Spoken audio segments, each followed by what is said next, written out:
السلام علیکم ورحمۃ اللہ وبرکاتہ۔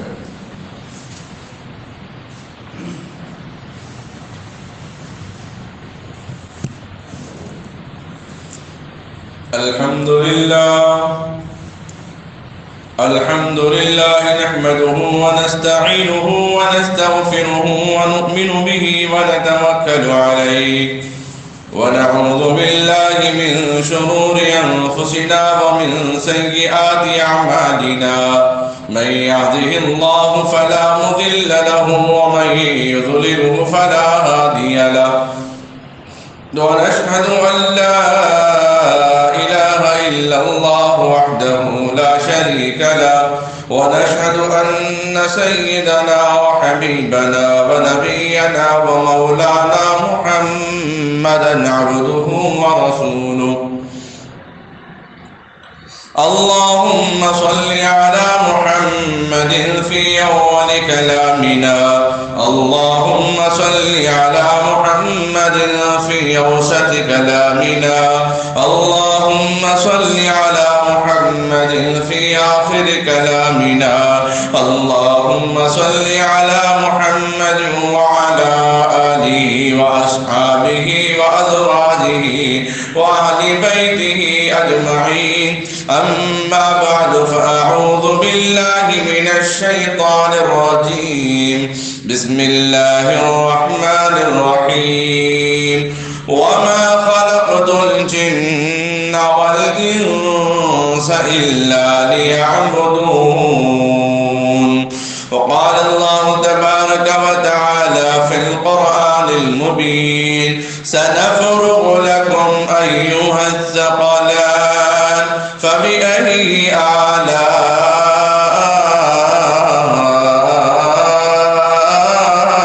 ربكما تكذبان أما بعد فقد قال النبي صلى الله عليه وسلم العين حق صدق الله مولانا العظيم وصدق رسوله النبي الكريم نحن على ذلك من الشاهدين لمن الشاكرين والحمد لله رب العالمين۔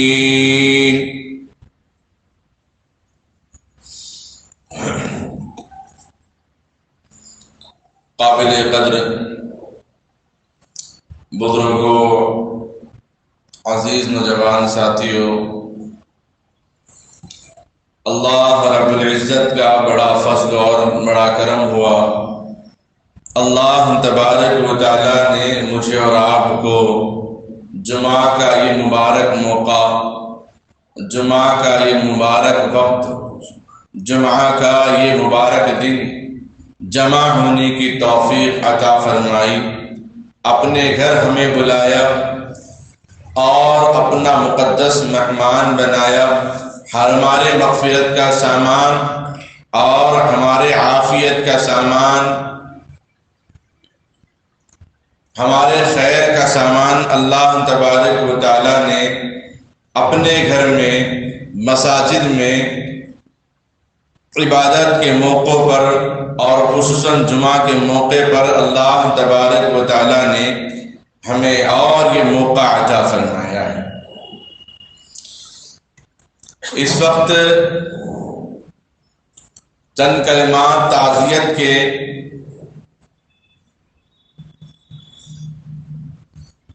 آصف جاہ نواب میر برکت علی خان نور اللہ مرقدہ، جن کے خانوادے سے، جن کے خاندان سے اور جن کے باپ داداؤں کی محنت و مشقت سے شہر حیدرآباد آباد ہوا، جس کے چرچے پوری دنیا کے اندر آیا ہیں، واضح ہیں،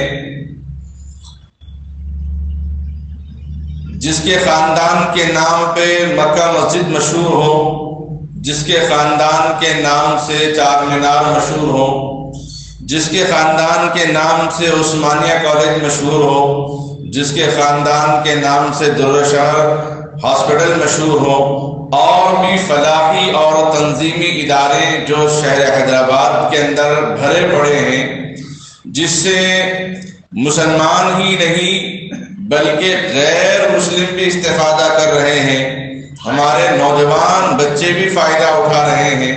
فرق صرف اتنا یہ ہے، جس طرح غیر مسلم کو نہیں معلوم کہ عثمانی خاندان سے ہم کیا فائدہ اٹھائے ہیں، بس وہ سمجھتے ہیں ہم اپنی ڈگری حاصل کر لیے اور یہاں سے ہمارے لیے ذریعہ معاش نکل جائے گا۔ کون فاؤنڈیشن کون کس نے رکھا اور کس نے خدمت انجام دی، ان کو اس سے کوئی سروکار نہیں۔ اس طرح ہم مسلمان بچوں کو بھی اس سے کوئی سروکار نہیں تھا۔ بعض بچوں کو معلوم، بعض لوگوں کو معلوم ہے کہ عثمانی خاندان کے قربانیاں اور ان کے ٹرسٹی نظام کے تحت شہر حیدرآباد کے اندر بہت سارے تنظیمی ادارے مسلمانوں کے لیے کام کر رہے ہیں، اپنوں اور بیگانوں کے لیے کام کر رہے ہیں۔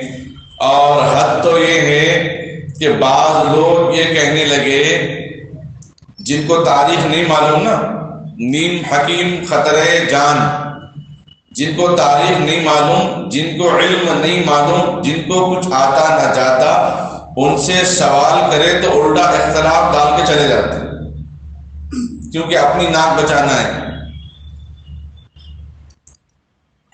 تو بعض لوگ یہ کہنے لگے ان کو شہر حیدرآباد سے بھگا دیا گیا، اس لیے ترکستان میں جا کر رہنے لگے۔ یہ انتہائی غلط بات ہے۔ بہرحال ان کے لیے دعائے مغفرت فرمائے۔ آدمی کے خیر اور فلاح کے جو کام ہوتے ہیں، جن کی نسبت سے اپنے آبا و اجداد کے مشن کو جاری رکھتا ہے، اللہ تبارک و تعالیٰ ان کے لیے ایک سلسلہ رکھتے ہیں، مغفرت کا، برکت کا، خیر کا، عافیت کا سلسلہ اللہ تبارک و تعالیٰ رکھتے ہیں۔ عبداللہ بن سلام رضی اللہ تعالیٰ عنہ بہت بڑے عالم تھے یہودیوں کے پہلے۔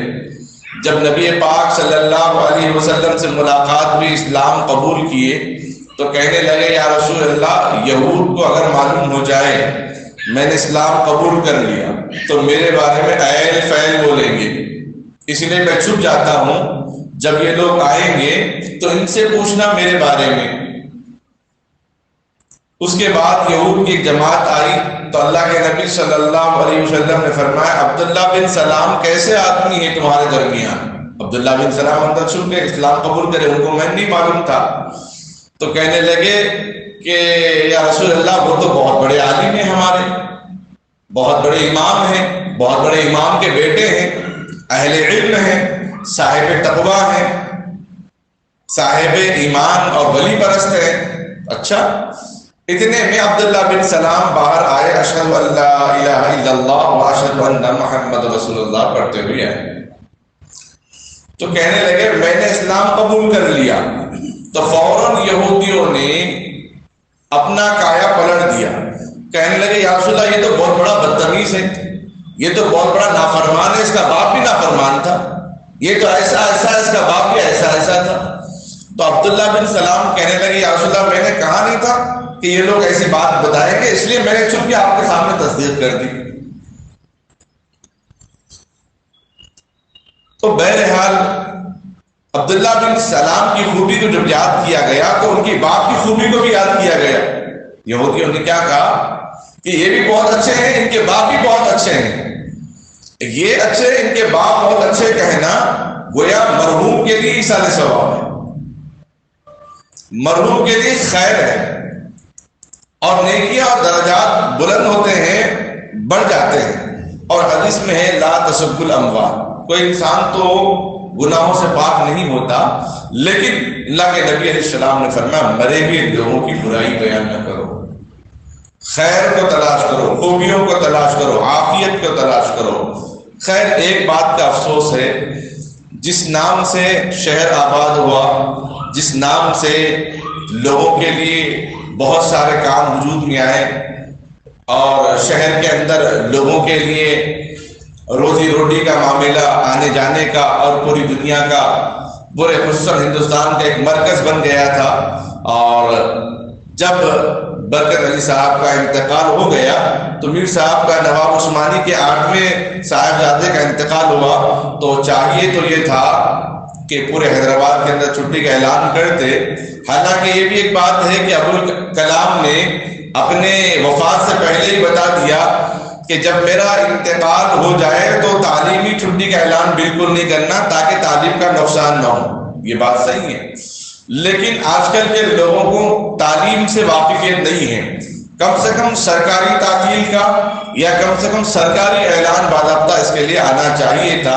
اب گنے چنے چند نشانیاں یہی ہماری باقی رہ گئی ہیں، اور اس کی اگر ہم قدر نہیں کریں گے تو آگے آنے والی نسلوں کو اس کا بھی علم نہیں ہوگا، کیونکہ یہ منظر ہمارے سامنے ہمارے شہر میں ہوا، اور اب تک بھی شہر حیدرآباد میں رہ رہے، یہاں کی آب و ہوا، یہاں کا ماحول، بریلی علاقہ سہارنپور یوپی کے اندر مسلم علاقے زیادہ ہوتے ہیں، وہاں کا جوڑا یہاں آ کے رہا ہے۔ ہمایت ساگر کالج کے پاس لیکچرر ہے تو ان کے تاثرات ہیں، اگرچہ کہ ہمارے پاس مدارس بہت ہیں، مسلمان بہت ہیں، لیکن جو سکون مجھے حیدرآباد میں مل رہا ہے اور جو سکون ہماری گھر والی کو حیدرآباد میں مل رہا ہے، کسی اسٹیٹ میں، کسی علاقے ریاست میں ہمیں سکون نہیں ملا۔ ایک مسلم ماحول نظر آتا ہے، حالانکہ مدارس وہاں پہ زیادہ ہے یو پی کے علاقے کے اندر، لیکن ان لوگوں کے تاثرات ہیں، ایک مہینے پہلے کے تاثرات ہیں کہ یہاں کا علاقہ اچھا معلوم ہوتا ہے۔ انہی کا صدقہ ہے، ان نوابوں کا، ان بادشاہوں کا صدقہ ہے۔ اللہ سے بڑا تو کوئی بادشاہ تو ہو نہیں سکتا، لیکن اللہ نے جس کو جس کے اوپر حاکم بنا ان کا احترام کرنا بھی تو ضروری ہے، ان کا خیال رکھنا بھی تو ضروری ہے۔ غلام کو اپنے آقا کا خیال کرنا، اللہ کے نبی صلی اللہ علیہ وسلم نے فرمایا ایسے غلام کو دوہری عبادت کا ثواب ملتا ہے۔ جو کوئی نماز بھی پڑھتا ہو، اللہ کی بھی اطاعت کرتا ہو، پھر اپنے مالک کی بھی خدمت کرتا ہو، اس کو دوہرا اجر ملتا ہے۔ کوئی بیوی ہے، اپنے شوہر کی بھی خدمت کرتی ہے اور اپنے اللہ کی عبادت میں بھی کمی نہیں کرتی، ایسوں کے لیے دوہرا اجر اللہ تبارک و تعالیٰ نے رکھا ہے۔ اسی طرح اپنے ماں باپ کا بھی ادب احترام کرنا، یا اپنے بڑے اساتذہ کا ادب احترام کرنا، اپنے فلاں کا ادب احترام کرنا، پھر اللہ کی اطاعت، اللہ کی فرمانبرداری میں کمی نہ کرنا، گویا عبادت میں اضافے کا ذریعہ ہوتا ہے۔ بہرحال ہم دعا گو ہیں، آپ حضرات بھی 3 مرتبہ قل هو اللہ احد پڑھ کے ان حضرات کے لیے جن لوگوں نے شہر کو آباد کرنے میں قربانیاں دی ہیں، جس طرح مکہ المکرمہ کو ابراہیم و اسماعیل اور حاجرہ علیہ السلام نے آباد کیا تھا، اور جن لوگوں نے شہر حیدرآباد کو آباد کیا، ان مرحومین کے لیے، ان خانوادے کے لیے مغفرت کی دعا خاص کرتے رہنا چاہیے۔ جس سرزمین میں ہم رہ کر امن کا ماحول حاصل کر رہے ہیں، عافیت کا ماحول حاصل کر رہے ہیں، انہیں کے صدقے ہیں۔ اور یاد رہیں، اور آج تک ابھی ایک درخواست میرے سامنے آئی ہوئی ہے، مناٹی اسکول کے اندر جو مسلمانوں کے نام پہ بنایا گیا ہے، خود ہمارے میرے والد محترم بھی اس کے ذمہ دار ہیں۔ حیدرآباد کے اندر تقریباً 8 جگہ کا انہوں نے خود انتخاب کیا اپنی ٹیم کے ساتھ، پھر گھر کے کچھ تعمیری تقاضے کی وجہ سے حیدرآباد سے شفٹ ہو کے کم میں وہاں پہ ایک اسکول کے نظام کو سنبھالا وہاں پر۔ تو خاص مسلمان بچوں کے لیے کھولا گیا، نکالا ہے، جس میں چنندہ یا 10% غیر مسلم بچے بھی ہیں، لیکن ہماری دوری کی وجہ سے اور ہماری ناقدری کی وجہ سے حال یہ ہو رہا ہے۔ پہلے تو یہ ہوا کہ پڑھانے والوں کی اکثریت غیر مسلم کی رہی، اب تو حال یہ ہوا پڑھنے والوں کی اکثریت بھی غیر مسلم کی ہو رہی ہے، پڑھنے والوں کی اکثریت بھی غیر مسلم کی ہو رہی ہے۔ باضابطہ ان مائنارٹی اسکول کے اندر ایک دینیات کا شعبہ بھی رکھا گیا، کلاس تو نہیں رکھی گئی، لیکن نماز کا جو حال ہے اس کے اندر نماز ظہر اثر کی نماز کا اہتمام ہوا، لیکن جب پڑھانے والے نہیں ملے، ٹیچر دیندار نہیں ملے، یا ملے تو غیر مسلم ملے، تو ان سے ان کو کیا مطلب؟ تو اس لیے مسئلہ چوپٹ ہوتا جا رہا ہے۔ اس لیے ہماری آمد ہونی چاہیے۔ آپ کو کہیں پتا چلے کہ وہاں پہ لوگ اختلاف کر رہے ہیں تو وہاں پہ ہر خاندان کے لوگ، ہر مسئلے کے لوگ چلے جانا چاہیے، جن کے جانے کی وجہ سے اختلاف کرنے والوں کی زبانیں بند ہو جاتی ہیں۔ کوئی مسلمان میں لڑائی لگانے کے بیان کرتا ہو تو اس میدان میں اور اس اسٹیج پر مختلف مسلک کے علماء کو خاموش بلا کے بٹھانا چاہیے، پھر مقرر اور خطیب کی زبان بند ہو جائے گی کسی کے بارے میں بولتے ہوئے، کسی صحابی کے بارے میں یا کسی جماعت یا کسی عالم کی برائی کرتے کرتے زبان اس کی تلملا جائے گی، وہ خاموش ہو جائے گا۔ جب وہاں ایسا میدان، ایسا مرحلہ ہے تو ہمارے نام پہ جو اسکول بنائے گئے اور جس نام پہ ووٹ اور تقسیم کیے گئے ہیں، اور مائنارٹی اسکول کے نام سے کالجز بھی بنائے جا رہے ہیں، MPC اور BPC کے بھی الحمدللہ ابھی درجے خالی ہیں۔ 30 جنوری تک یہ موقع ہے، انشاءاللہ ذمہ دار حضرات مسجد بورڈ پہ باہر فون نمبر لکھیں گے، آپ ان سے رابطہ کریں، غریب لوگ ہیں یا اپنے بچے ہیں یا بیگانوں کے بچے ہوں، ہر اعتبار سے۔ اور سرکاری جو اسکیمیں ہوتی ہیں اور اس کے اندر اگر نگرانی صحیح ہو تو ہر اعتبار سے اس کے لیے فائدہ مند ہے۔ ایک بہت بڑے مالدار صاحب ہیں، صاحب استطاعت ہیں، لیکن اپنا علاج سرکاری ہاسپٹل میں کراتے ہیں۔ جب ان سے پوچھا گیا، وہ ڈاکٹر بھی ہیں، میں نے خود پوچھا کہ آپ خود ڈاکٹر بھی ہیں لیکن دوائی وہاں کی کھاتے ہیں، آپ جاب تو وہاں کی کرتے ہیں، تو کہنے لگے کہ وہاں کی دوائیاں بہت اچھی ہوتی ہیں، اس لیے ڈیلیوری کے لیے جتنی گولیاں کھائی جائیں وہ سرکاری دوائیں اگر صحیح کھائی جائیں گی تو پھر آپریشن کی نوبت نہیں آئے گی۔ باہر دوائیاں آپ کو ایسی دیں گے، کمرشل دوائیاں، جس کی وجہ سے آپ کو آپریشن کی ضرورت پڑتی ہے۔ ہم کیا سمجھتے ہیں؟ کھٹی شان سمجھتے ہیں سرکاری ہاسپٹل میں جانا۔ آج کل کے بچوں کو بھی فیشن ہو گیا، سرکاری ہاسپٹل میں جا کے ڈیلیوری کرائیں گے، کیوں؟ پیسے نہیں ہیں، ہمت نہیں ہے، طاقت نہیں ہے۔ کیا صورت دکھانا ہمارے سہیلیوں کو، کیا صورت دکھانا ہمارے گھر والوں کو کہ سرکاری ہاسپٹل میں جا کے دان بول کے بولوں۔ 15 دن کے لیے لاکھوں روپے سرکاری اور پرائیویٹ ہاسپٹل میں خرچ کرنے کے لیے اپنے آپ کی شان سمجھ رہے ہیں، صحت کا خیال نہیں ہے، صحت کا خیال نہیں ہے۔ بہرحال ان چیزوں پہ زیادہ اہمیت بھی ہوتی ہے جو سرکاری اسکیمات میں ہوتے ہیں، ان چیزیں پہ بندہ اگر کامیاب ہوتا ہے تو دنیاوی اعتبار سے اس کو آگے پوسٹ ملنے کے دروازے بھی کھلے ہوئے ہوتے ہیں۔ ہماری ناصفائی ہے اور جی تو یوں چاہ رہا ہے کہ جنات و شیاطین کے شر سے بچنے کا عنوان چھوڑ دوں ابھی، اور مسلمان جو اس وقت خاموش بیٹھا ہوا ہے اور جو اسکیمیں کھلی ہوئی مسلمانوں کے لیے تنظیمی اعتبار سے، فلاحی اعتبار سے اور سرکاری اعتبار سے، اس پہ پردہ پڑا ہوا ہے آنکھوں کے سامنے۔ جو ہوگا دیکھیں گے، جیسا ہوگا ویسا دیکھیں گے۔ باپ دادا کے پیسے آ جائیں گے تو اس پہ زندگی گزار لیں گے، کہیں کو پریشان ہونا، کہیں کو انجوائمنٹ کہیں کو ختم کر لینا، نوجوان دوستوں کو کہیں کو چھوڑ لینا، یہ آزادی ہے، دیر سے اٹھنا یا رات میں سونا کہیں کو ختم کر لینا، خواب مخواہ کے اپنے آپ کو پریشر میں کیوں ڈال لینا، یہ خیالات بن کے پڑھائی پہ زور اور خیال نہیں جا رہا ہے، بلکہ دونوں چیزیں ضروری ہیں۔ بہرحال اس بات کا آپ حضرات خیال رکھیں، کیونکہ عنوان میرا اسی طرف جا رہا ہے۔ یہ دیکھ کر بڑا افسوس ہو رہا ہے، کیونکہ میں اپنے والد محترم کے ساتھ میں نے قریب رہ کر ان اسکولوں کو دیکھا ہے، جا کے بھی دیکھا ہے، اور وہاں پہ اسکول کا انتظام تو ہوا تھا لیکن معلم کا انتظام میں گورنمنٹ نے نہیں کیا۔ اگر ان کو کرنا پڑے گا تو پھر علماء کا انتخاب کرنا پڑے گا۔ اگر علماء کا انتخاب کریں گے، جس طرح ہندوستان کو ان لوگوں نے آزادی دلائی تھی، اس طرح سے پھر ہمارے اسکولوں کو اس طرح سے لوگ آزاد کر لیں گے۔ اس لیے علماء کا انتخاب نہیں ہوا، بلے آپ لوگ لگا لیجیے قریب میں جو مسجد کے امام صاحب ہیں ان کو بلا لیجیے پڑھوانے کے لیے، اور اس میں احتجاج بھی ہوا اردو اکیڈمی والوں نے کہ بھئی جو اردو میڈیم سے دینیات وغیرہ پڑھ کے ان کا باضابطہ سرکاری اعتبار سے تقرر ہونا چاہیے، نہیں ہوا۔ پھر میں خود دیکھا والد محترم نے اپنے ایک دوست کو سمجھا کے کہ دونوں مل کے ایک استاد کی تنخواہ متعین کر کے، جو تنخواہ گورنمنٹ سے مل رہی ہے 4000 یا 5000 اس وقت مل رہی تھی 5 سال پہلے، اس میں کچھ اضافہ کر کے باضابطہ سب بچوں کو قرآن صحیح کرنے کے لیے، نماز صحیح کرنے کے لیے اس طرح انتظام کیا ہے۔ اس لیے ہمیں بھی چاہیے، میں تو دیکھا نہیں، ابھی جناب عارف صاحب ایک لیٹر دیے مجھے وہاں کے ذمہ داروں کی جانب سے، سلیم صاحب کے توسط سے، کہ قریب میں یہ مائنارٹی اسکول ہے، یہاں پر بچوں کا ہے کہ بچیوں کا ہے؟ دونوں کا ہے، لڑکے اور لڑکیوں کا ہے۔ تو اسی لیے آپ حضرات اس بات پر زیادہ توجہ دیں، خاص خیال رکھیں۔ ایمان کی تو گھر سے بھی فکر کرنا ہے، مسجد سے بھی فکر کرنا ہے، مدارس سے بھی فکر کرنا ہے، اور سرکاری جو تعلیم ہے ان کی بھی خاص خیال رکھنا اور خاص فکر کرنا۔ اگر یہ بھی ہمارے ہاتھ سے چلے جائیں گے تو پھر جس طرح عثمانیہ یونیورسٹی برائے نام رہ گئے۔ دیکھیں کتنی افسوس کی بات ہے، حیدرآباد آباد ہوا نواب حیدر کے ذریعے سے، لیکن آج جتنے فلائی جو برج بنائے جا رہے ہیں، جتنے نئے نئے محلے بنائے جا رہے ہیں یا نئے نئے سائن بورڈ بنائے جا رہے ہیں، وہاں پہ اردو غائب ہے۔ یہ بھی بہت بڑی بے ادبی ہے۔ اب جو ذمہ دار وہاں بیٹھے ہیں وہ جیب گرم کرنے والے، ان کی زبان میں طاقت تو ہے نہیں بولنے کے لیے، ان کو تو اپنی کرسی کی فکر ہے۔ اگر میں اعتراض کروں گا تو مجھے یہاں سے ہٹا دیا جائے گا، اگر میں اعتراض کروں مجھے ہٹا دیا جائے گا، اس لیے وہ اپنی کرسی بچانے خاموش بیٹھے ہوئے ہیں۔ اور یہ کام ہم سب کا ہے۔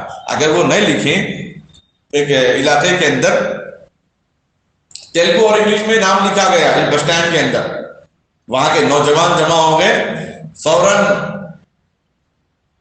ایک کاتب کو لیا، اردو سے اپنے پیسوں سے لکھوایا۔ کسی نے اعتراض کیا تو بولے کہ یہ ہندوستان ہے، ہر زبان کا احترام کیا جاتا ہے، یہاں اردو جاننے والے بھی ہیں، یہ نواب کا علاقہ ہے پورا تلنگانہ اور یہاں پہ اردو زبان ہونی چاہیے، اور لکھا ہے تو کسی نے اعتراض نہیں کیا۔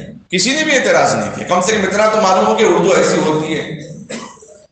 اب آگے آنے والی نسل کو یہ بھی نہیں معلوم ہوگا کہ عربی اور اردو میں فرق کیا ہے، عربی اور اردو میں فرق کیا ہے، فرق نہیں معلوم ہوگا تو لوگ پریشان کر دیں گے۔ ایک صاحب بولے قرآن میں پیر کا ذکر کہاں ہے، اور بعض لوگ بولے صحیح بات ہے کہ پیر کا ذکر تو قرآن میں کہیں بھی نہیں ہے، اس کا مطلب پیر غلط ہے، پیر غلط ہے۔ تو ایک صاحب مجھ سے ایک ویڈیو کلپ بھیج دیے اور بتایا کہ اس کا جواب دیجیے مولانا، پیر کا ذکر تو ہے ہی نہیں قرآن میں، پیر جو مانتے ہیں جو احترام کرتے ہیں وہ کہاں ہے؟ تو میں نے کہا پہلے یہ بات تو سمجھ لیجیے کہ لفظ پاک قرآن میں کہیں آیا ہے؟ الف سے لے کر یہاں تک پا، الف با کے بعد جو پا ہے وہ کہیں قرآن میں آپ نے پڑھا؟ کہیں بھی نہیں پڑھا۔ جب پا پڑھا نہیں ہے تو پھر پیر کیسے آئے گا قرآن میں؟ تلنگانہ اگر عربی میں لکھنا ہے تلنگانہ لکھنا پڑے گا، گا کا لفظ تو عربی میں ہے ہی نہیں۔ چاند ہے تو عربی میں قرآن کریم میں چاند نہیں بھی لکھا ہوا نہ قمر لکھا ہوا ہے، تو پیر کا لفظ عربی میں الا ان اولیاء اللہ لا خوف علیہم، ولی کا لفظ آیا ہے۔ اسی لیے کچھ چیزوں کو کم سے کم جاننا ضروری ہے، اگر وہ بھی نہیں جانیں گے تو بہت پریشانی ہو جائے گی۔ اسی لیے اس بات کا خاص خیال رکھیں۔ بہت سارے مواد میرے ذہن میں آ رہے کہ میں یہ چیزیں بتاؤں اپنے بچوں کو، نوجوانوں کو، تاکہ اپنے آگے آنے والی زندگی کے آگے آنے والے مراحل کے لیے خود ہمارے لیے ہمت کی بات ہوگی، ہمارے لیے فخر کی بات ہوگی۔ اور جو قوم اپنے آبا و اجداد کی بڑائی کو، جو قوم اپنے آبا و اجداد کی قربانیوں کو، جو قوم اپنے آبا و اجداد کی محنتوں کو، جو قوم اپنے آبا و اجداد کی فکروں کو اگر نہیں جانے گی، وہ آگے چل کے وہ قوم سے کچھ ہونے والا نہیں ہے، کاغذ کے ٹکڑوں پہ بس بننے والے ہوں گے، اس قوم کا کچھ بھلا ہونے والا نہیں ہے۔ اس لیے اپنے آبا و اجداد کی تاریخ کو پڑھنا چاہیے، چاہے وہ آدم علیہ السلام کے ذریعے آدم علیہ السلام کی تاریخ ہو، نبی پاک صلی اللہ علیہ وسلم کی سیرت ہو، جس ہندوستان میں رہ رہے ہندوستان کی آبادی کی قربانیاں، ہندوستان کی آزادی کی قربانیاں، وہ تاریخ فرشتے کی کتاب کیوں نہ ہو، ان چیزوں کو، ان کتابوں کا اور ان علماء کا اور ان لوگوں کی بڑوں کی قربانیاں کا، جن لوگوں نے شہروں کو آباد کیا، ان کی تاریخ پڑھیں گے تو ہمارے اندر ایک نئی امنگ پیدا ہوگی، ایک نئی تازگی پیدا ہوگی، ایک نیا طریقہ معلوم ہو جائے گا جگہ بدلنے کی وجہ سے۔ اسی لیے درسگاہ کے اندر مہینے میں ایک مرتبہ کلاس روم میں بچوں کی جگہ تبدیل کرنا چاہیے، ورنہ یہ کہے گا یہی میرا خاص دوست ہے اور وہی اپنی ٹیم بنائے گا اور یہیں سے اختلاف شروع ہو جائے گا بچوں میں۔ اس لیے میرے والد محترم کہتے ہیں کہ مہینے میں ایک مرتبہ جگہ بچوں کی بالکل بدل دینا چاہیے، چاہے وہ ترانے میں ہو، چاہے وہ درسگاہ کے اندر کلاس روم میں کیوں نہ ہو۔ جگہ بدلنے سے بچوں کا ذہن بھی منتشر نہیں ہوتا ہے، ایک جگہ یہ طے نہیں ہوتا کہ میری جگہ اب یہی ہے، میرا دوست یہی ہے، جو میں منصوبے بناؤں گا اسی کے ساتھ بناؤں گا، ایسے منصوبے ذہن میں بچوں کے نہیں آئیں گے، انتشار والے ذہن پیدا نہیں ہوں گے، ہر طرف ذہن کام کرے گا، ہر ایک سے اپنا لگاؤ پیدا ہوگا۔ اس لیے ہر چیز کا ہمیں مطالعہ رکھنا چاہیے، ہر چیز کی ہمیں فکر کرنی چاہیے۔ اللہ سے دعا ہے اللہ تبارک و تعالیٰ ان خانوادہ نواب خاندان کے مرحومین کی مغفرت فرمائے، ان کے درجات کو بلند فرمائے، انہیں کروٹ کروٹ چین، سکون، راحت، اطمینان، عافیت نصیب فرمائے۔ یقیناً کہیں نہ کہیں ان بزرگوں کے، ان نوابوں کے اندر کوئی تقویٰ ہوگا جو اللہ تبارک و تعالیٰ نے قبول کر لیا، اس لیے اپنا مسلمان ہو یا بیگانہ غیر مسلم ہو، شہر حیدرآباد میں آنے کے بعد یوں محسوس کرتا ہے کہ یہ امن کا شہر مجھے معلوم ہوتا ہے، یہ امن کا شہر مجھے معلوم ہوتا ہے۔ تو بہرحال اللہ سے دعا کرتے رہیں، درود شریف کا، سورۃ اخلاص پڑھنے کا اہتمام کرتے رہیں۔ گزشتہ جمعرات قرآن پاک کے ذریعے، قرآن پاک اور حدیث کے ذریعے سے جو علاج ہیں جنات و شیاطین کا، پہلی بات تو یہ ہے درود شریف پڑھنا۔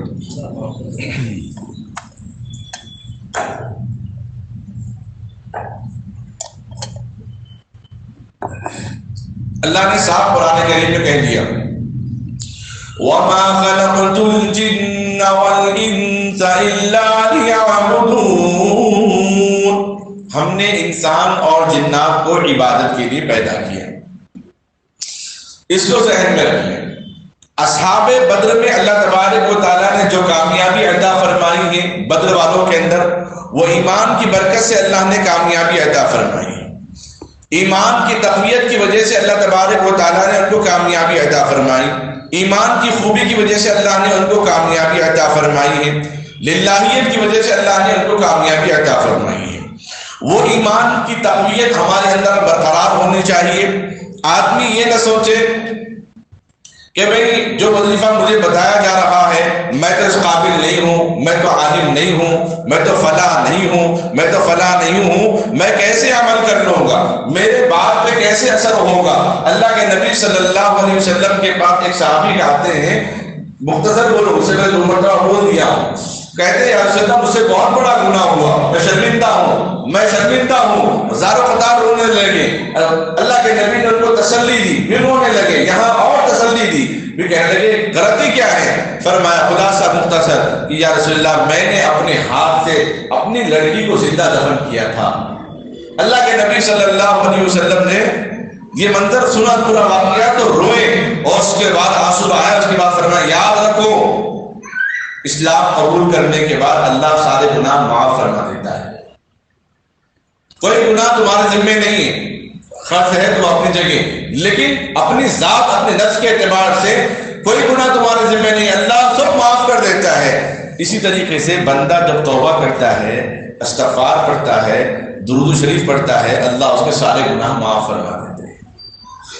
دل سے توبہ کر لیا، اے اللہ توبہ، اے اللہ معافی، اے اللہ میں نادم ہوں اپنے گناہوں پر، استغفار پڑھتا ہوں، بس اللہ دعا قبول فرماتے ہیں، گناہ معاف ہو جاتے ہیں۔ اس کے بعد پھر وہ ایمان کی تازگی اس کے اندر پیدا ہو جاتی ہے۔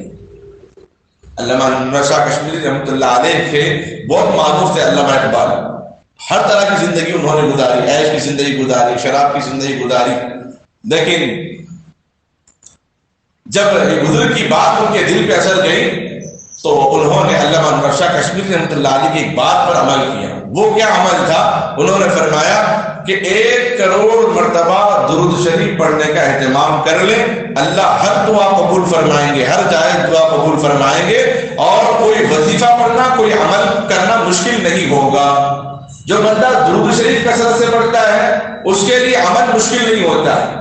جو بندہ درود سے اپنے کام کو بسم اللہ کے ساتھ آغاز کرتا ہے، اللہ اس کام کے ساتھ آسانی کا معاملہ کرتے ہیں۔ جو سوچتے ہیں نا کہ وظیفے بتائے جا رہے ہیں، بولے کہاں عمل کریں گے، مشکل ہو جائے گی، وہ مشکل نہیں، درود شریف نہیں پڑھنے کی وجہ سے مشکل معلوم ہو رہی ہے، درود کا اہتمام نہیں ہونے کی وجہ سے مشکل معلوم ہو رہی ہے۔ تو علامہ اقبال نے کہا کہ میں اتنے اشعار فلاں کر رہا ہوں، اے اللہ میرے ذہن کو علمی انداز میں، علمی طریقے پر میرے اشعار کو حل کرنے کی توفیق عطا فرما، تاکہ میرے لیے ثواب کا ذریعہ بن جائے، نیکی کا ذریعہ بن جائے۔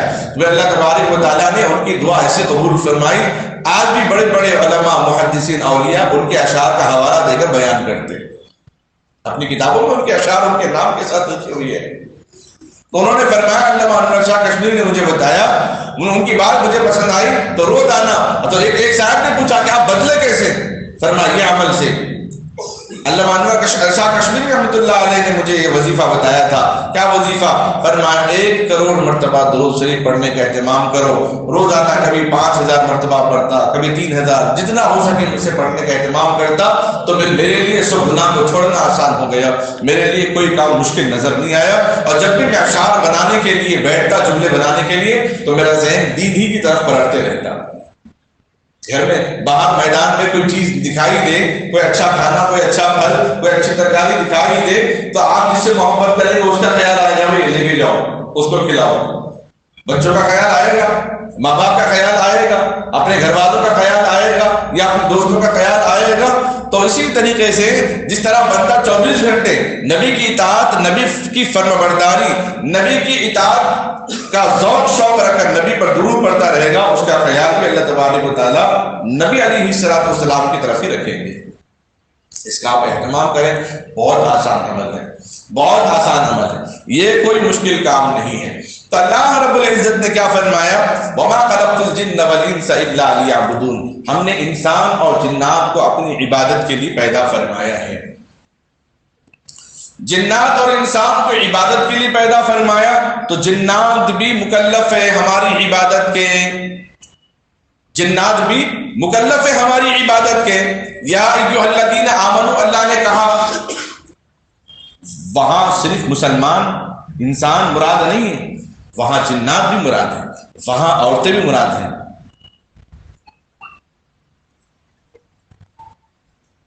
انسان جس طرح کفر کرتا ہے اس طرح جنات بھی کفر کرتے ہیں۔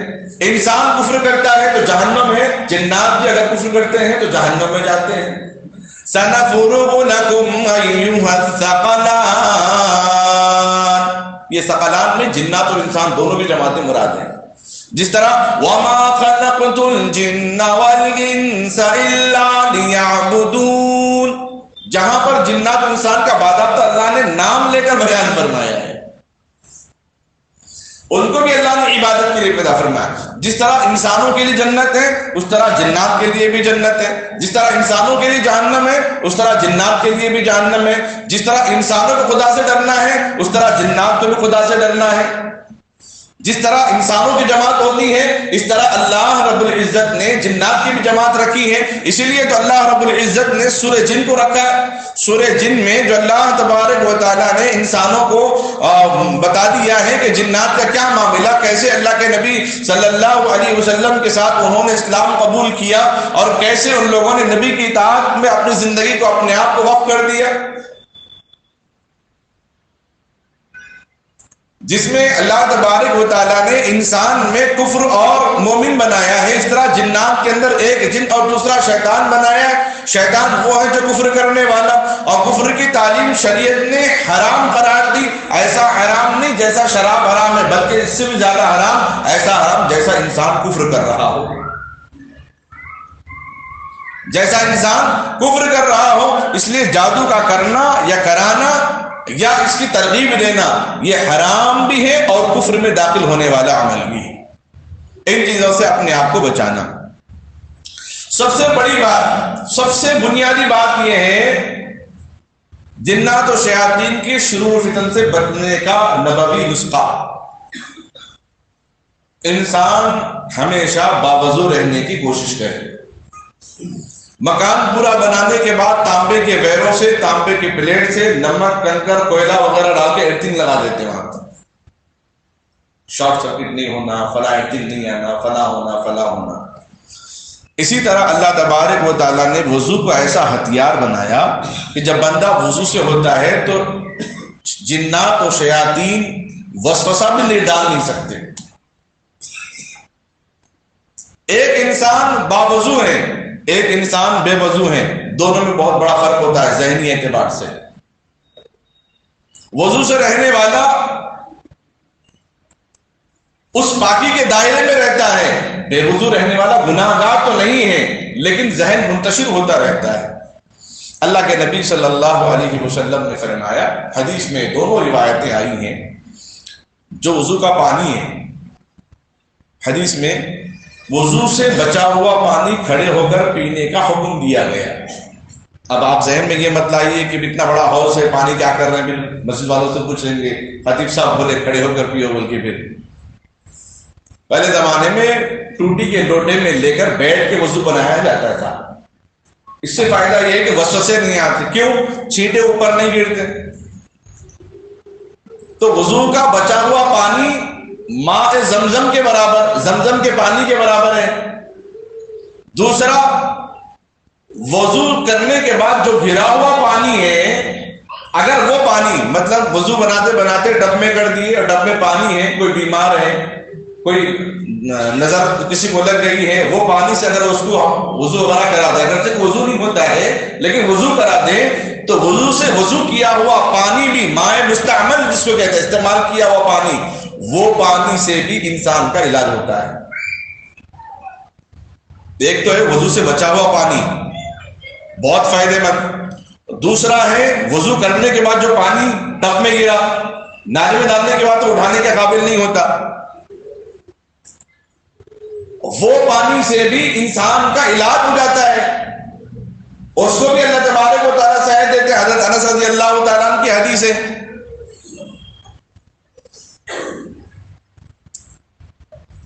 نالے کے پاس پانی نہا رہے تھے، کسی نے ان کے جسم کو دیکھ کر کہا کیا باڈی ہے، کیا جسم ہے، بس نظر لگ گئی، بخار چڑھ گیا. اللہ کے نبی علیہ السلام کے سامنے جب واقعہ پیش کیا گیا تو فرمایا کہ جس نے کہا اس کو کہو کہ وضو بنائیں، غسل کریں. اس کا پانی لے کر ان کے اوپر ڈال دیا گیا تو ان کا بخار اتر گیا، نظر اتر گئی. تو وہ پانی بھی فائدے مند، جو بچا پانی وہ پانی بھی فائدے مند دو. اور جو پانی چہرے پہ لگا ہوا ہے، بنانے کے بعد بھیگے ہیں، بھووں پہ پانی جمع ہوا ہے، ہاتھوں پہ جمع ہوا ہے، اللہ کے نبی صلی اللہ علیہ وسلم وضو بنانے کے بعد تولیے سے پوچھنے کا اہتمام نہیں کرتے تھے، توال سے پوچھنے کا اہتمام یا توال سے پوچھنے کا اہتمام، ہر جگہ الگ الگ بولتے نام، رومال سے پوچھنے کا اہتمام یا دستی سے پوچھنے کا اہتمام نہیں فرماتے۔ پوچھنا گناہ نہیں ہے لیکن پوچھنے کا اہتمام نہیں فرماتے۔ کیوں؟ حدیث میں ہے جو بندہ وضو کا اہتمام کرتا ہے کل قیامت کے دن اللہ تبارک و تعالیٰ اس کے چہرے ایسے چمکائیں گے جس طرح آج زمین پہ رہنے والے رات کی تاریکی میں، اندھیرے میں، ظلمت میں، کالے آسمان پہ چمکتے دمکتے ستاروں کو دیکھ رہے ہیں، اس طرح کل قیامت کے دن نبی علیہ السلام سارے لوگوں میں اپنی امت کے وہ چہرے جو ہمیشہ باوضو رہتے ہیں ایسے چمکتے دمکتے پہچان لیں گے۔ سب سے بڑا عمل ان جنات و شیاطین کے شرور و فتن سے بچنے کے لیے سب سے بڑا عمل ہے وضو کا اہتمام کرنا۔ اللہ کے نبی علیہ السلام فرماتے ہیں وہ وضو اس کو جنت میں لے کے جائے گا، اور وہ وضو اس کے لیے بہت فائدہ مند ہے جو مشقت ٹھنڈ ہونے کے باوجود بھی کرنے کا اہتمام کرتا ہے۔ وضو کوئی معمولی چیز نہیں، بہت بڑا ہتھیار ہے جنات و شیاطین سے بچنے اور بچانے کے لیے۔ اس لیے فرمایا نماز میں اگر وسوسے آ رہے ہیں تو فرمایا اپنے وضو کو صحیح کر لو، نماز صحیح ہو جائے گی۔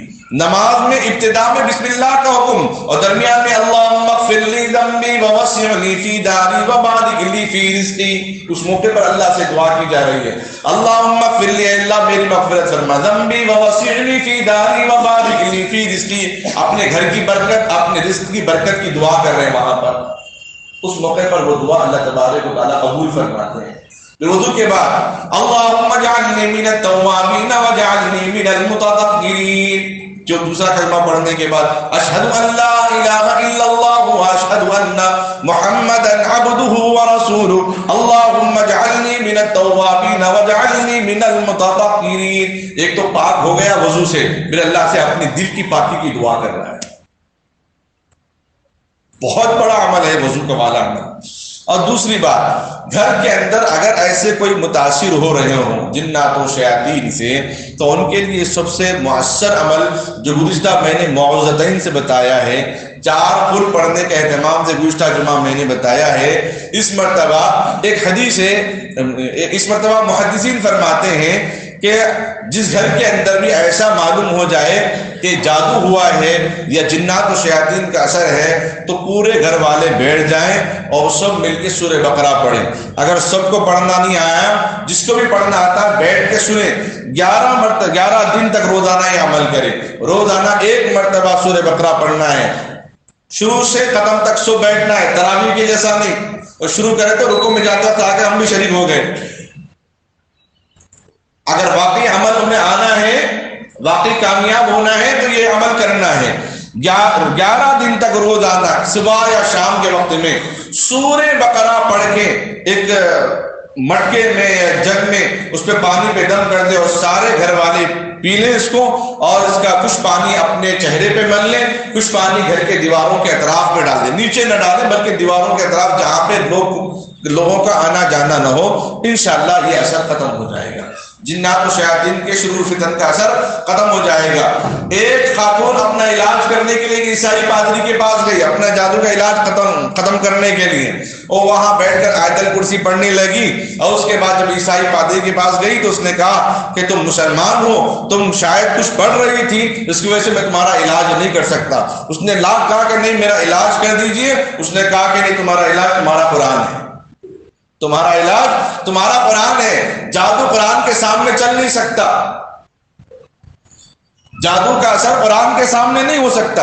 اس لیے قرآن پاک کی دولت بہت بڑی دولت ہے، یہ صرف تراویح کا تحفہ نہیں، رمضان کا تحفہ نہیں، امام کے سینے کا تحفہ نہیں، یا خطیبوں کا بیان کرنے کے آیتوں کا تحفہ نہیں ہے، یہ قرآن سب کے لیے تحفہ ہے۔ اس لیے پڑھنے کا اہتمام کرے، جس کو جیسے پڑھنا آیا۔ حضرت علی رضی اللہ تعالیٰ عنہ فرماتے ہیں نبی علیہ السلام نے فرمایا جس کو قرآن پڑھنا نہیں آتا پڑھنے کی کوشش کرتا ہے اس کو اللہ تعالیٰ دوہرا اجر عطا فرماتے ہیں، ڈبل ثواب اس کو عطا کرتے ہیں، ایک تو پڑھنے کا، دوسرا کوشش کرنے کا۔ یہی بات بنیادی ہے کہ آدمی اپنی طرف سے جب کوشش کرے گا بیماری جڑ سے ختم ہو جائے گی. دوسروں کو بلا کے بندش کروائے گا، فلاں کرائے گا، پھر مہینے کے بعد پھر وہی حال شروع ہو جائے گا، پھر چکر کاٹیں گے، نہیں بہت برا رہا ہے وہ، تھوڑا پیسے اور لگتے ہیں، بولیں گے دوسروں کے پاس گئے تو اور پیسے بولیں گے، اس سے اچھا یہیں دے دیں گے. تو اسی لیے ان عملیات کے چکر میں نہ جائیں، گھر کے اندر پاک صاف رکھنے کا اہتمام کریں. کبھی کبھی گھر کے اندر اپنی آہستہ آواز اذان دینے کا بھی اہتمام کریں، اور رات میں سوتے وقت آیت الکرسی اتنی آواز سے پڑھیں کہ پورا کمرہ، یہ پورے گھر میں لوگوں کو آواز آ جائے، اور 3 مرتبہ ہاتھ اس طرح مار کر پھونک کر اپنے ہاتھ پہ اپنے جسم پہ مل لیں. 4 قل پڑھنے کا اہتمام کریں، انشاءاللہ یہ بہت فائدہ ہوگا.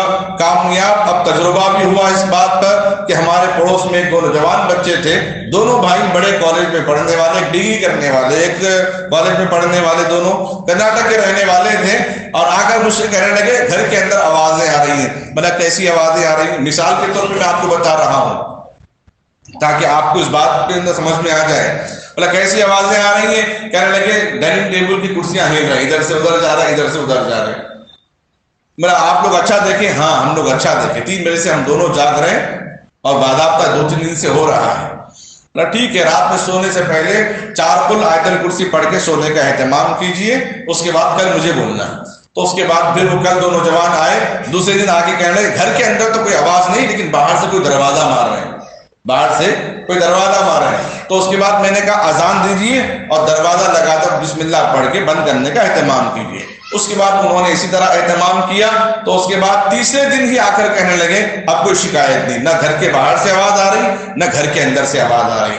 اپنے آپ کو گنہگار ثابت نہیں کرنا اس موقع پر.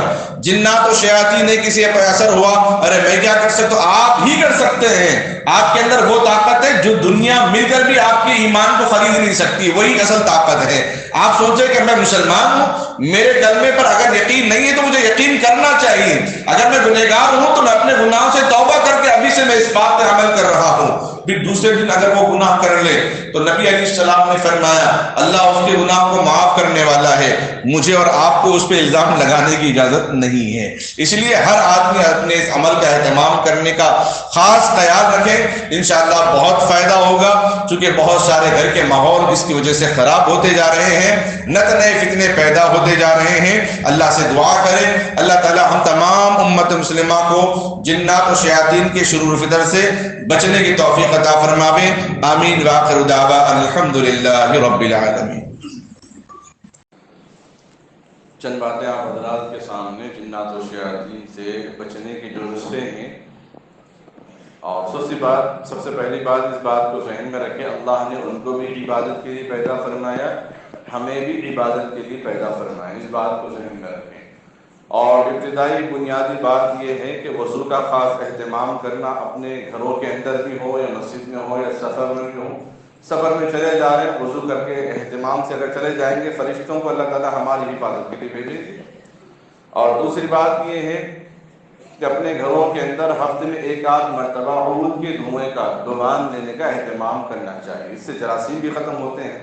اور تیسری بات یہ ہے کہ گھر کے اندر لیمبو کا درخت یا بیر کا درخت، اس سے بھی جنات و شیاطین گھر میں داخل نہیں ہوتے ہیں، اس کا بھی اہتمام کریں. بعض لوگ الٹا بولنا شروع کر دیے، ارے مردوں کا درخت ایک ہوئے پھر بیر کیوں کھا رہے ہیں؟ یہ بھی تو مردوں کو کھلانا چاہیے، بیر کیوں کھا رہے ہیں؟ اس سے جسم کی صفائی ہوتی ہے. جس طرح عقیقہ کہتے ہیں، بچے کے پیدائش کے 7ویں دن یا 14ویں دن یا 21ویں دن ذبح کرتے ہیں تو بچے کے ساتھ جو برائیاں ہیں وہ ختم ہوتی ہیں. اس طرح بیر کے پتوں کے گرم پانی میں ڈال کے ابال کے نہانے سے اس کے اثرات بھی ختم ہوتے ہیں جنات و شیاطین کے. کبھی کبھی اس کا بھی اہتمام کر لینا چاہیے.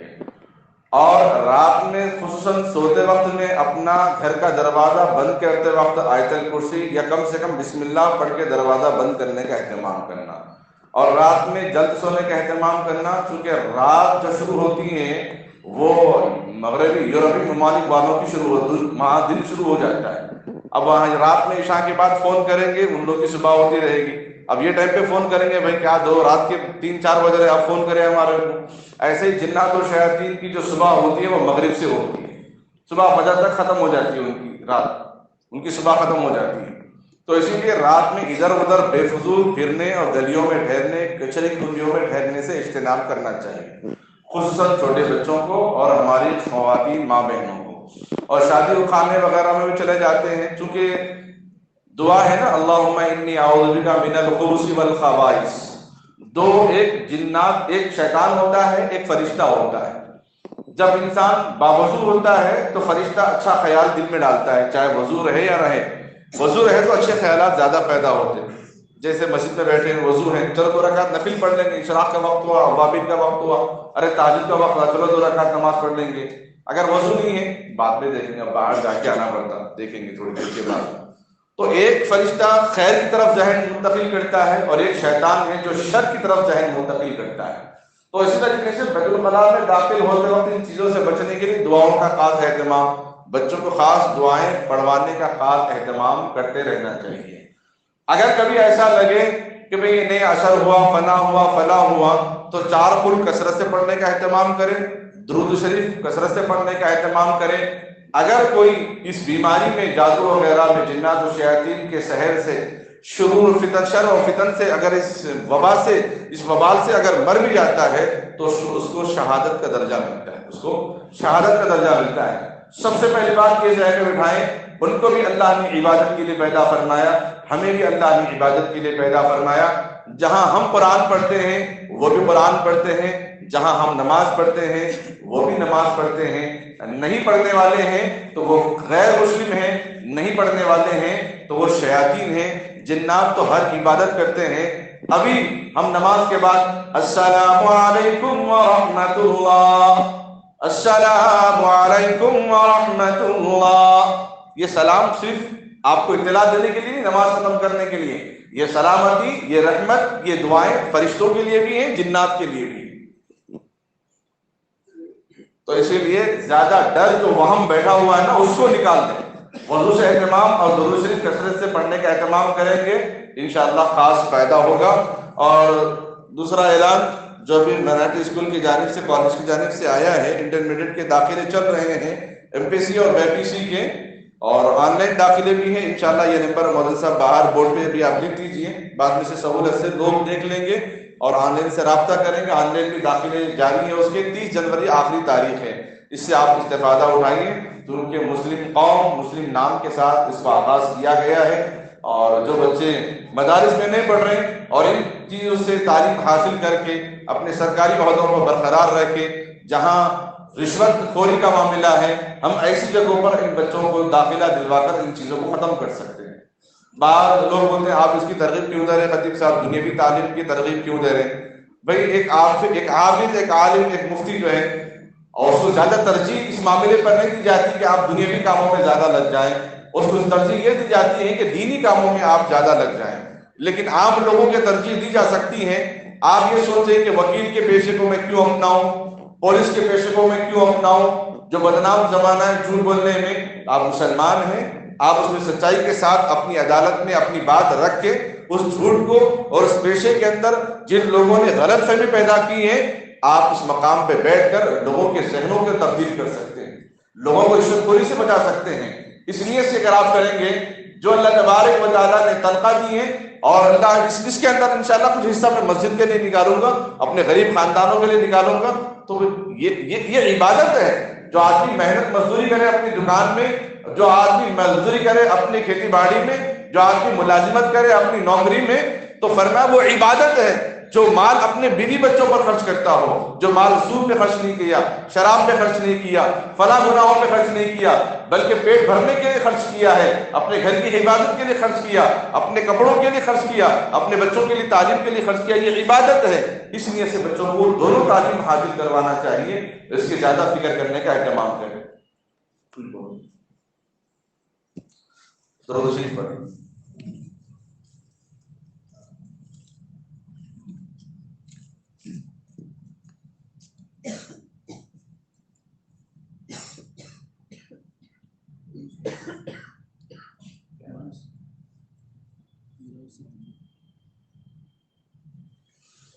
اللهم صل على محمد وعلى آل محمد وبارك وسلم ربنا ظلمنا أنفسنا وإن لم تغفر لنا وترحمنا لنكونن من الخاسرين.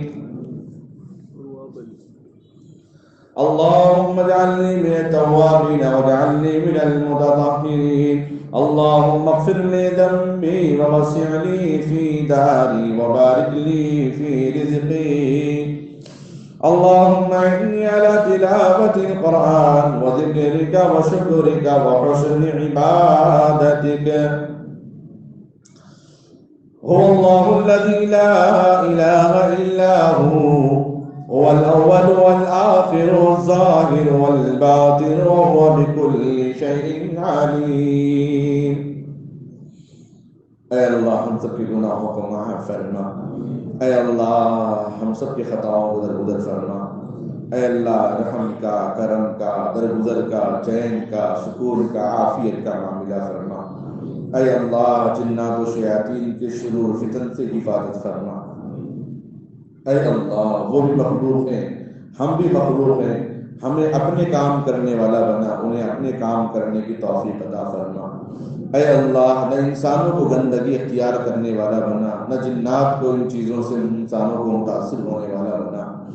اے اللہ جو خصوصاً ہماری ماں بہنیں ذہنی بیماری میں مبتلا ہیں، ذہنی وسوسوں میں خلل میں مبتلا ہیں، جنات و شیاطین کے جادو کے شرور و فتن سے، اے اللہ ان کے ذہنوں کے اندر یہ بات نکال دے، ان کے ذہنوں میں تیرے کلمے کی طاقت پیدا فرما.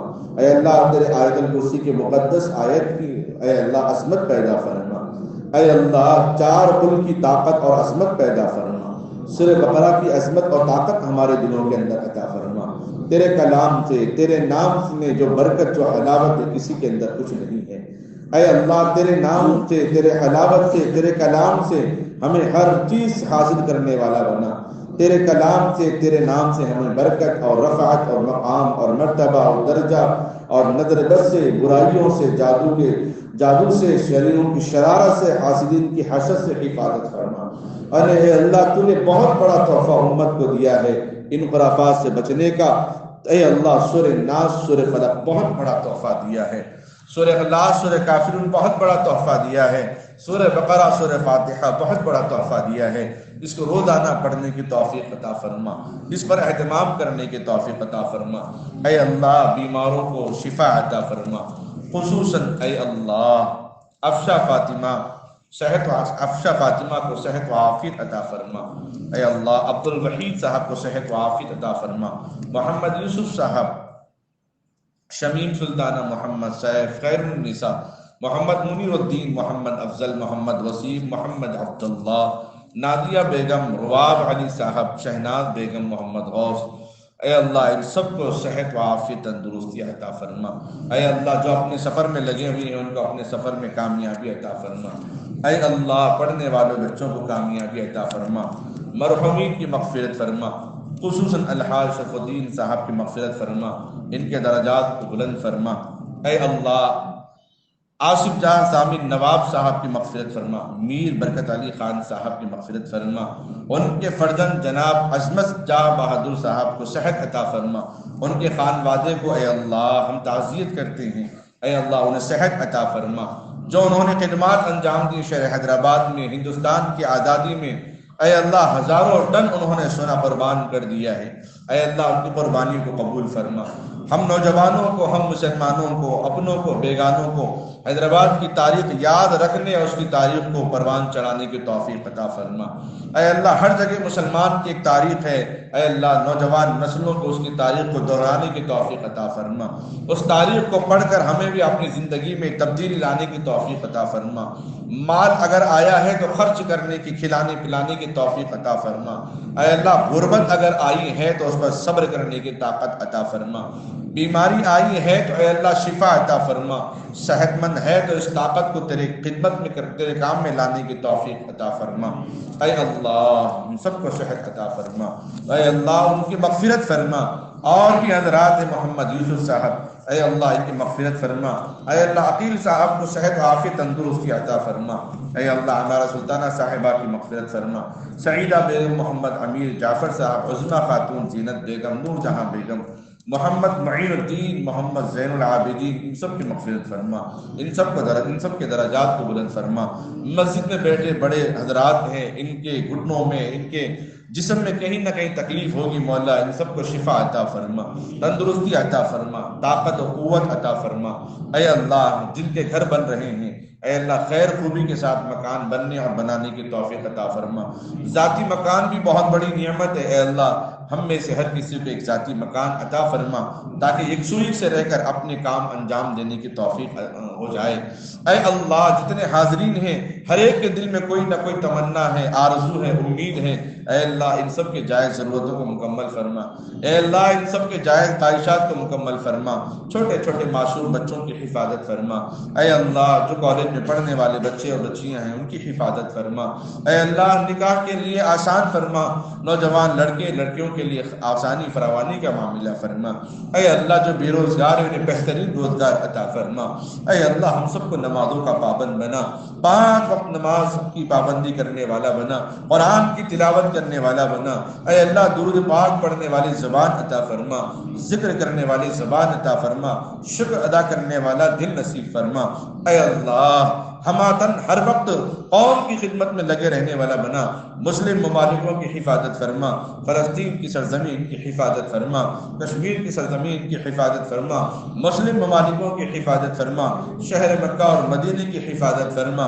خدمت کرنے والوں کی خدمت کو قبول فرما، اس مسجد کے بنانے والوں کی اے اللہ خدمت کو قبول فرما، حفاظت صفائی کرنے والوں کی اے اللہ ان کی خدمات کو قبول فرما، اے اللہ اس دعا کو اپنے فضل و کرم سے جناب آقا و مولا تاجدار مدینہ امام الانبیاء محمد رسول اللہ صلی اللہ علیہ وسلم کے صدقے طفیل قبول منظور فرما، وصلی اللہ تعالی علی خیر خلقہ محمد وعلى آلہ واصحابہ وازواجہ واہل بیتہ اجمعین برحمتک یا ارحم الراحمین والحمد للہ رب العالمین۔